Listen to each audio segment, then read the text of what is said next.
کلات میں حالیہ مونسون بارشوں کے باعث زاوا ندی میں آنے والے سیلابی ریلوں سے کلات بازار کو ملانے والی کازوہ ٹوٹ پھوٹ کا شکار، جبکہ دوسری بار سلک سیزن شروع ہوا مگر آج تک کسی نے پوچھا تک نہیں۔ ساتھ ہی میڈیا نے بھی ڈسٹرکٹ ہال کلات میں ڈپٹی کمشنر کی جانب سے کھلی کچہری کا انعقاد کیا تھا۔ کھلی کچہری میں میڈیا نے خاص کر اس زاوا ندی کے کازوہ کے بارے میں آگاہ کیا تھا مگر اس جانب اب تک کسی کی کوئی خاص توجہ نہیں دکھائی دی، جس کی وجہ سے لوگوں کو آنے جانے میں سخت مشکلات کا سامنا ہے۔ کاسا ولدان عندها نقصان نا خدشه انا بيت كنا كلاتا نا انتظامیہ اور على حکامہ کی وداد جلد از جلد جوڑ کھیر اور دانا کارے میں کمپلیٹ کھیر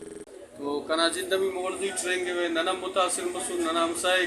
ہیلو مخلوق تو کوئی گٹ بلو کرے مغرضی کرے تباہ کاری اس کرے تو دا سا کرے اندہ دیر کرے موڑی سلو کے زاوہ ندی چے تو دا بازار نہ کرے تیچیے داران مختلف بیماری کرے پہلائی گنگٹیو اور مختلف کرے بیماری داران کرے جنم ملے رہے پشے مرے ہیلو بیماری مرے رہے تو نن حکومت بلوچستان گزارش کینے کہ دانا نوٹس لے دادی باقاعدہ کرے پھلس جوڑ کے